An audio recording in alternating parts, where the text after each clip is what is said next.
Have you ever noticed how people who grew up in the 1990s carry themselves differently?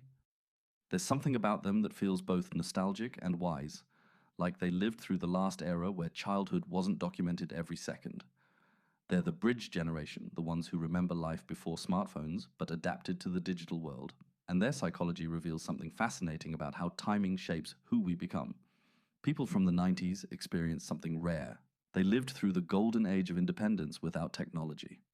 Saturday mornings meant cartoons you couldn't pause or rewind. If you missed your favorite show, it was gone until next week.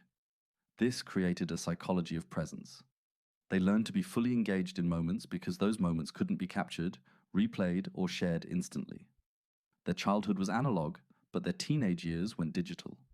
They remember when getting online meant choosing between the phone and the internet, when talking to friends required actual planning, when boredom was something you had to solve with imagination, not endless scrolling. This shaped their relationship with technology in a unique way. They use it, but they're not consumed by it. Psychologically, 90s kids developed what researchers call delayed gratification mastery. They waited weeks for movies to come to video stores. They saved allowance money for months to buy one CD. They understood that good things took time and that anticipation made rewards sweeter. This patience still shows up in how they approach goals, relationships, and life decisions today. But here's what makes them different from every generation before and after. They witnessed the exact moment when the world changed. They remember the shift from handwritten notes to instant messages, from calling someone's house and talking to their parents first to texting directly, from privacy being normal to sharing everything being expected.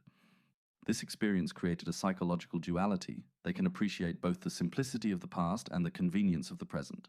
They're comfortable with silence, but skilled at digital communication. They value authentic connection, but understand virtual relationships. They're not trying to go backward or sprint forward, they're just naturally balanced. The 90s generation learned resilience through small daily challenges that don't exist anymore, figuring out how to record songs off the radio without the DJ talking over them, navigating with physical maps, solving problems without Google. These tiny struggles built mental toughness and resourcefulness that still serves them today. Maybe that's why talking to someone from the 90s feels different. They're present without being disconnected. They're tech savvy without being addicted. They remember when life moved slower, and somehow they've kept that rhythm even as everything around them speeds up.